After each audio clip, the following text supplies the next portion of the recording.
Hello everyone, I'm Sanghapal Chakranarayan. I welcome you back on our official YouTube channel English with Sanghapal sir. Last lecture में मैंने कुछ सवाल जो conduct किए वो सवाल नंबर 11 तक बिल्कुल सही चल रहा है।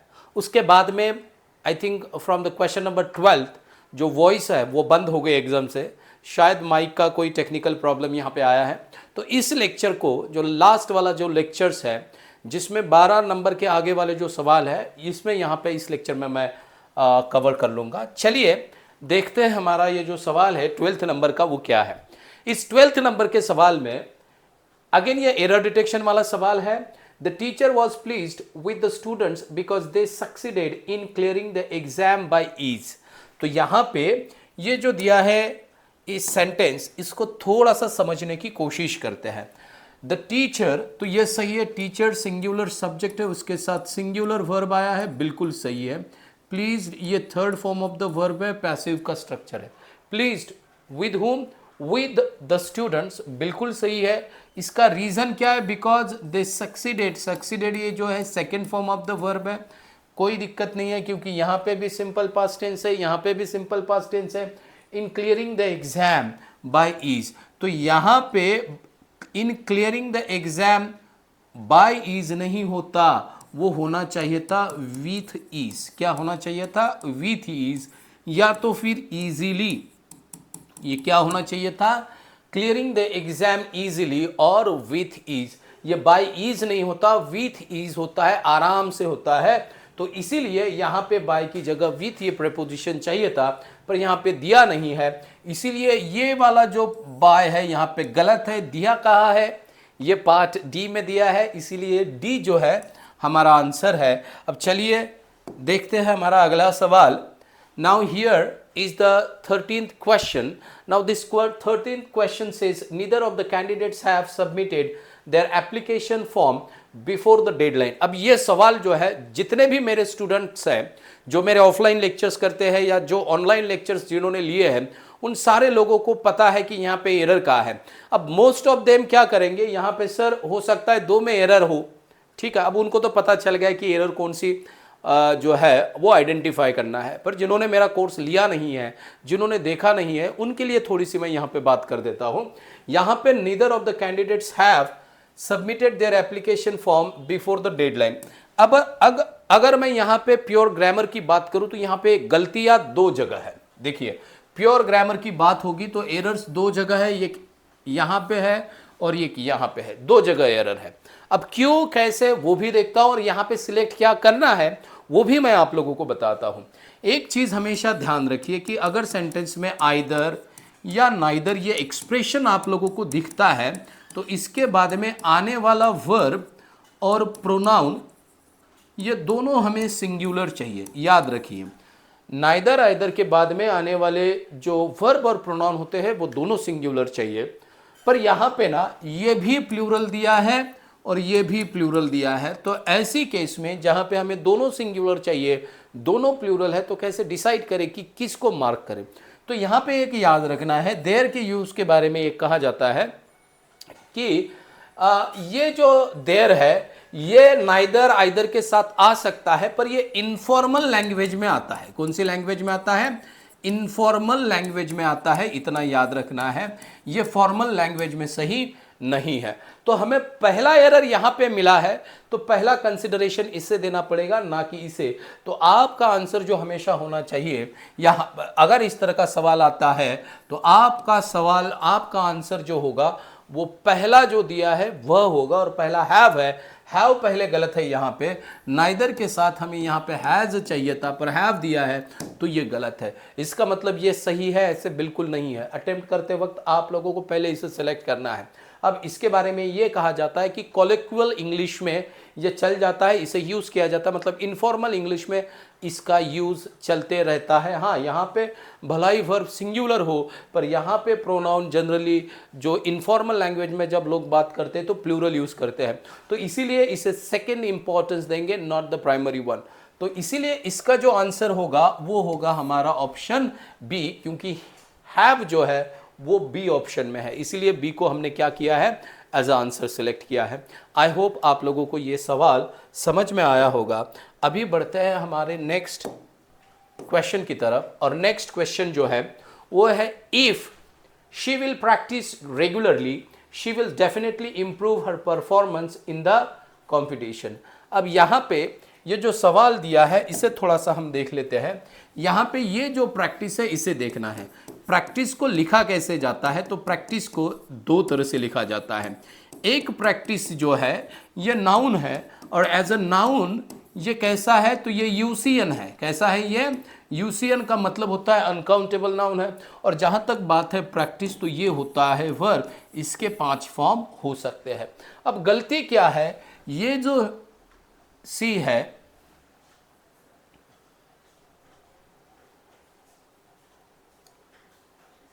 ये बिल्कुल सही है, ये प्रैक्टिस में कोई गलती नहीं है, ठीक है। थोड़ा सा, क्योंकि इसके पहले क्या है, विल है। अब ये जो सेंटेंस है हमारा, ये कंडीशनल सेंटेंस है। कौन सा सेंटेंस है ये?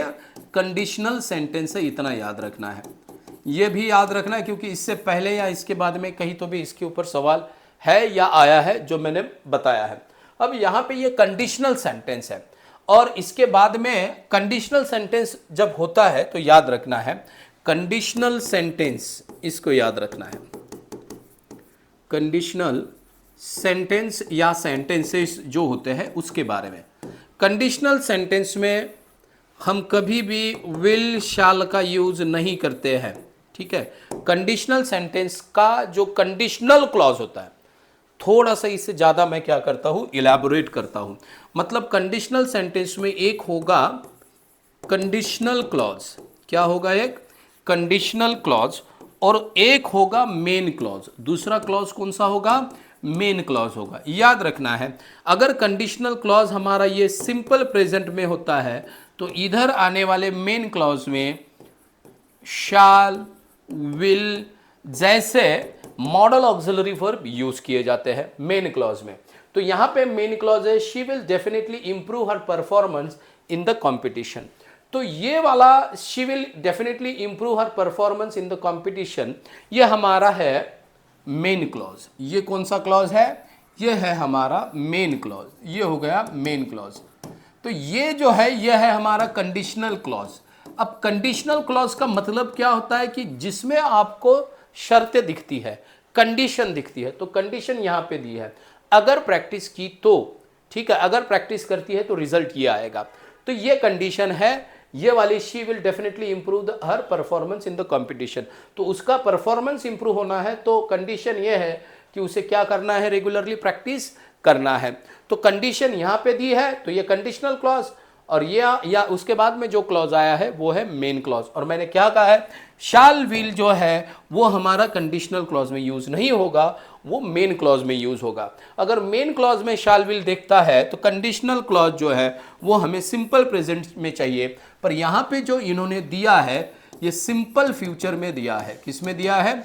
सिंपल फ्यूचर टेंस में दिया है। इसीलिए ये वाला जो पार्ट है ए, ये गलत है, इसीलिए हम पार्ट ए को एज अ आंसर मार्क करेंगे।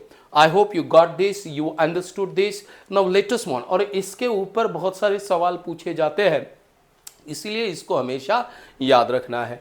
चलिए बढ़ते हैं अगले सवाल की तरफ। और अगला सवाल जो है वो कुछ इस तरह से है। Now this question says the lawyer asked the witness to stick at his original statement during the trial. तो यहां पे ये जो to stick to होता है, क्या होता है? To stick to something. To stick to something, ये वाला फ्रेज है। To stick to something का मतलब क्या होता है?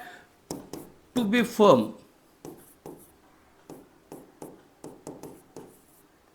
on or about, कि to be firm on something,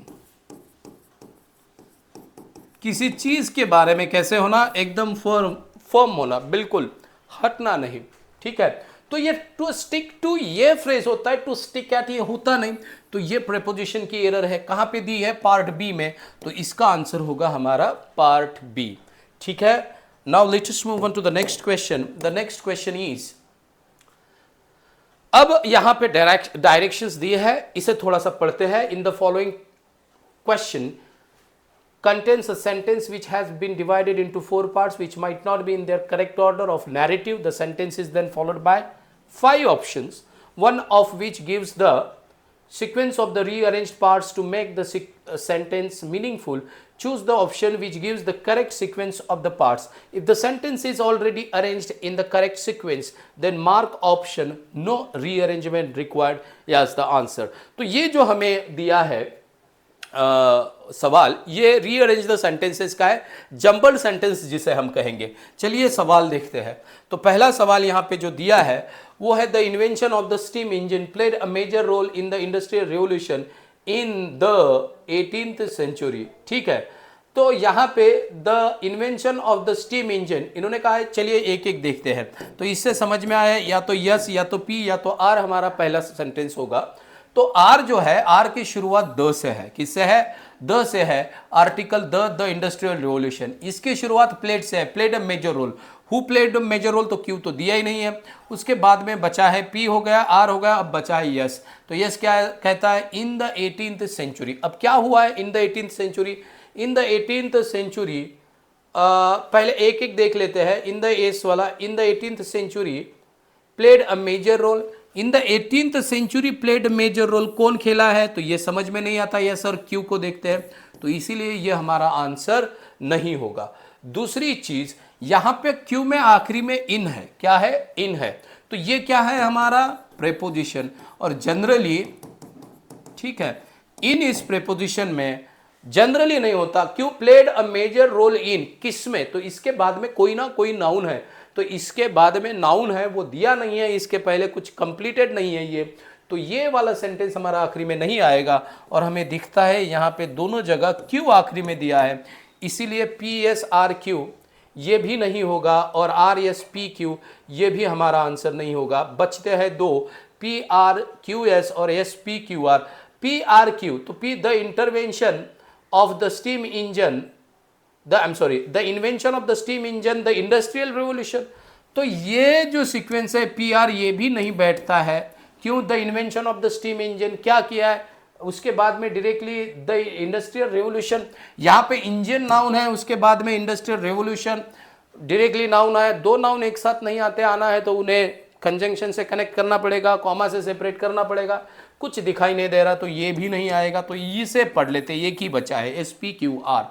तो पहला आएगा in the 18th century the invention of the steam engine played a major role in the industrial revolution. तो ये बिल्कुल सही जा रहा है, इसे पढ़ लीजिए। इसीलिए हमारा जो सी है यहाँ पे क्या हुआ है? आंसर हुआ है, इतना याद रखिएगा। Now let us move on to the next question. The next question is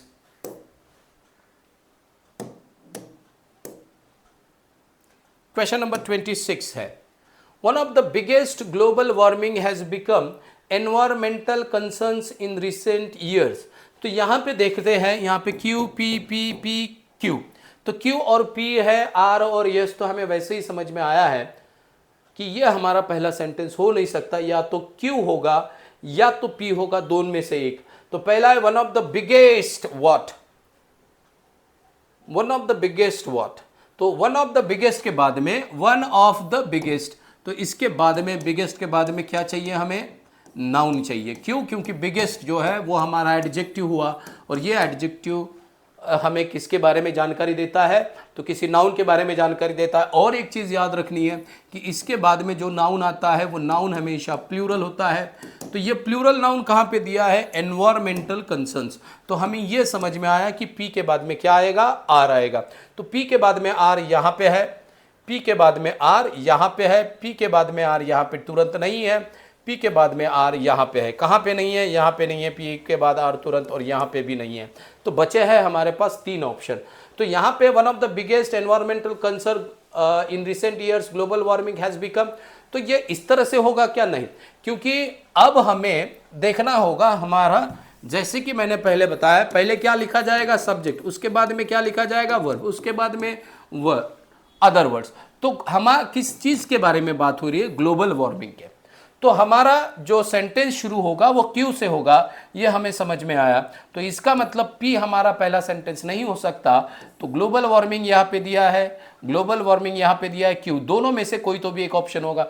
global warming has become, क्या हुआ है, वन ऑफ द बिगेस्ट। तो मुझे एक समझ में आया है, इसके बाद में has become in recent years तो नहीं आएगा, तो क्या बना है, तो यहां पे global warming has become one of the biggest environmental concern, मतलब क्यू के बाद में पी आने वाला है, और क्यू के बाद में पी यहां पे नहीं है, कहां पे दिया है, ए में। तो ए हमारा आंसर है। इसे पढ़ भी लेते हैं, आपको सीक्वेंस मिल जाएगा। तो ये होगा global warming has become one of the biggest environmental concern in recent years. ये इस तरह से सेंटेंस बनेगा, ग्रामेटिकल स्ट्रक्चर भी मिलता है और कंटेक्स्ट भी बिल्कुल सही मिलता है। Now let us move on to the next question. The next question is question number 27। It is again about, और it is again of jumble sentence. Faster and more efficient, क्या है फास्टर एंड मोर एफिशिएंट, कुछ तो है जिसकी बात चल रही है। तो इसका मतलब पी हमारा पहला सेंटेंस नहीं हो सकता। ठीक है, क्यों? क्योंकि फास्टर एंड मोर एफिशिएंट, क्या है फास्टर एंड, किसका तो भी कंपैरिजन है, मतलब इसके पहले कोई तो भी चीज है जिसको हम कंपेयर कर रहे हैं और वो चीज दी है, तो इसीलिए ये हमारा पहला सेंटेंस नहीं हो सकता। आर क्या कहता है? आर कहता है अवर डेली लाइव्स, चलिए, our daily lives making communication faster and more efficient technology is transfer. यहां पे देखना है हमें क्या नजर आ रहा है कि यहाँ पे टेक्नोलॉजी के बारे में बात हो रही है, क्योंकि यहाँ पे ट्रांसफॉर्मिंग क्या हो रहा है, ट्रांसफर जीवन हो रहा है। तो इसका मतलब हम टेक्नोलॉजी के बारे में बात कर रहे हैं। तो सब्जेक्ट जहां पे है वो है हमारा यस, तो आर वाला तो हमारा पहला सेंटेंस नहीं होगा। तो बचा क्या है, सी और ई। तो technology is transforming our daily life, क्या है, तो इसका मतलब इसके बाद तुरंत आर आया है और वो यहां दिया है, यहां पे नहीं है, इसीलिए हमारा आंसर होगा सी। देखिए आप, मैं ज़्यादातर इन चीज़ों को जब सॉल्व कर रहा हूँ, ग्रामर की भी अगर हेल्प लेता हूँ तो भी इस तरह के सवाल आराम से सॉल्व होते हैं, इतना आप लोगों को समझ में आया होगा। चलिए आगे बढ़ते हैं, अभी नेक्स्ट सवाल हम देखते हैं। Next question is, the next question is again a sentence is divided into 4 parts. पहला है अ फेमस टूरिस्ट डेस्टिनेशन, क्या है a famous tourist destination, the Eiffel tower is. तो यहां पे एकदम से दिख रहा है कि बात किस चीज की हो रही है, आईफेल टावर की। तो यहाँ पे क्यू हमारा पहला होगा, और क्यू पहला कहा दिया है, इस दोनों ही जगह दिया है, इसीलिए हमारा आंसर या तो बी होगा या तो डी होगा। तो the Eiffel tower is located in Paris, तो कहाँ पे लोकेटेड है, तो ऐसे कह सकते हैं the Eiffel tower is a famous tourist destination, या ऐसे भी कह सकते हैं the Eiffel tower is a famous tourist destination located in Paris and attracts millions of visitors. तो देखते हैं इसको, क्यू पी आर एस। तो the Eiffel tower is a famous tourist destination located in Paris and attracts millions of visitors, सही है, बिल्कुल है। उसके बाद में क्यू एस आर पी, तो the Eiffel tower is and, इसके तुरंत बाद एंड आएगा क्या, नहीं, तो ये नहीं है, तो बचा क्या हमारे पास बी। तो बी ही हमारा क्या है, आंसर है। I hope you are getting it. Now let us move on to the next question. ये अगला सवाल है हमारा क्वेश्चन नंबर 29। ये क्वेश्चन नंबर 29 क्या कहता है, ध्यान से पढ़िए, ध्यान से पढ़ना बहुत जरूरी होता है, एक याद रखिए। He wandered through the dense forest searching for a way back home after getting lost during his hike as the sun began to set। मतलब वो कहीं तो भी गुम हो गया है, ये समझ में आया है हमें, ठीक है। ड्यूरिंग हिज हाइक वो क्या हो गया, गुम हो गया। तो इसका मतलब ये हुआ है कि पहले ये एक्शन हुई है। तो आर कहां पे दिया है, यहां पे दिया है, after getting lost during his hike. तो पी हो सकता है क्या, ही वैंडर्ड थ्रू द फॉरेस्ट, तो उसके बाद में आएगा ये ही वैंडर्ड थ्रू द फॉरेस्ट, तो ये इसका मतलब ये पहले नहीं आएगा। उसके बाद में एज द सन, सन एकदम से सेट नहीं होगा, पहले गम हुआ है। तो क्यों, searching for a way back home, कौन देख रहा है, तो वो दिया नहीं, वो पहले देना चाहिए। तो आर, ये सी या तो डी, इसे देख लेते हैं पहले। तो सी क्या कहता है, after getting lost during his hike, उसके बाद में as the sun began to set, एकदम से सन पे कहा बात आएगी, वो पहले लॉस्ट हुआ, लॉस्ट होने के बाद में देखेगा रास्ता बाहर कैसे निकलूं, तो वो देखते हैं इसमें आता है या नहीं। तो आर के बाद P, after getting lost during his hike he wandered through the dense forest, वो घने जंगलों में घूम रहा है गुम होने के बाद में। Searching for a way back home, बिल्कुल है, searching for a way back home कहाँ पे दिया है, यहाँ पे searching for a way back home. उसके बाद में as the sun begin to set, जैसे ही सूरज क्या हुआ, डूबना शुरू हुआ, तो उसने क्या शुरू किया, ढूंढ रहा कि भाई मैं घर कैसे जाऊं, घर का रास्ता ढूंढना शुरू किया। तो यहाँ पे डी जो है वो हमारा सही सीक्वेंस लाता है, तो इसीलिए ऑप्शन डी जो है हमारा इस सवाल का आंसर है। I hope you are getting it. Now we are moving on to the last question of this lecture. आवाज़ को देखना पड़ता है बार बार, क्योंकि लास्ट टाइम आवाज़ चली गई और मुझे पता भी नहीं चला। तो यहाँ पे लास्ट क्वेश्चन जो है वो है अभी आपके स्क्रीन पे, और ये है हमारा लास्ट क्वेश्चन। ये कहता है in the question one word is given in bold and correspondence to that 3 sentences are given, each containing that word. Choose the option depicting the sentence or sentences that have or has the correct usage of the word. तो उस word का usage हमें देखना है कि correct कहाँ पे दिया है। एक वर्ड दिया है जो हाईलाइटेड है, उस वर्ड को 3 स्टेटमेंट में यूज किया है। कौन सा स्टेटमेंट, वो स्टेटमेंट्स ने उसे सही तरीके से यूज किया है, वो स्टेटमेंट्स हमें ढूंढना है। तो यहाँ पे अरेस्ट, अरेस्ट मतलब किसी को पकड़ना, क्या होता है अरेस्ट मतलब पकड़ना, लिमिट करना, ऐसी बहुत सारी चीजें होते हैं। तो the goalkeeper arrested the ball, तो क्या ये गोलकीपर ये लीगल टर्म है, कौन सी टर्म है, लीगल टर्म है। तो जनरली लीगल टर्म, तो गोलकीपर अरेस्टेड द बॉल नहीं, गोलकीपर क्या कर सकता है, बॉल को कैच किया जा सकता है, क्या किया जा सकता है, कैच किया जा सकता है। गोलकीपर है तो वो बॉल को ब्लॉक भी कर सकता है पर अरेस्ट नहीं कर सकता, इसलिए ये हमारा सेंटेंस जो है वो रॉन्ग है, वो अरेस्टेड उसमें नहीं आएगा। अरेस्टेड यहाँ पे टर्म मतलब अरेस्टेड यहाँ पे ठीक से बैठता नहीं है, ये राइट यूज नहीं है अरेस्ट का, तो इसीलिए जहाँ पे ए होगा वो हमारा आंसर नहीं हो सकता। बचे हैं 3 बी, डी और सी। तो डायरेक्टली सी अगर देखते हैं तो हमें आंसर मिल जाएगा, या देखना पड़ेगा the quick action of the fire fighters arrested the spread of the fire. हाँ, रोक लगाना, अरेस्टेड, ठीक है, लगाम लगाना, इस मतलब से अरेस्टेड को यूज कर सकते हैं, तो ये चीज सही है। द पुलिस अरेस्टेड, तो यस अरेस्ट करना, किसी को पकड़ना, ये भी सही है। तो बी और सी दोनों सही है, और दिए डी में तो ऑप्शन जो है डी, बोथ बी एंड सी, ये हमारा आंसर आएगा। आई होप जो सवाल अभी तक हमने देखे हैं, पढ़े हैं, वो सारे सवाल आप लोगों को समझ में आए हैं। अगर आप लोगों को ये सवाल समझ में आ रहे हैं, लेक्चर सीरीज समझ में आ रही है, पसंद आ रही है, तो प्लीज़ इस चैनल को सब्सक्राइब कीजिए, वीडियो को लाइक कीजिए, और जितना ज़्यादा शेयर कर सकते हो उतना ज़्यादा शेयर कीजिए। शेयर करने से नॉलेज बढ़ता है, और बहुत सारे बच्चे होते हैं कि जिनको पता ही नहीं होता है कि क्या करना है। एक बार लेक्चर सीरीज देख लेना, I can guarantee one thing, ये जो लेक्चर सीरीज जो भी बच्चे फॉलो कर रहे हैं, आपको श्योरली SBI क्लरिकल और IBPS क्लरिकल, आपको प्री में भी बहुत अच्छे मार्क्स मिलेंगे इंग्लिश में, और मेंस में भी, और ये तभी समझ में आएगा जब आप ये लेक्चर सीरीज दिल से करोगे, ठीक है। तो इसी शब्दों के साथ मैं आपसे जो है वो परमिशन लेता हूं, मिलते हैं नेक्स्ट लेक्चर में, तब तक के लिए अलविदा, बाय बाय, टेक केयर।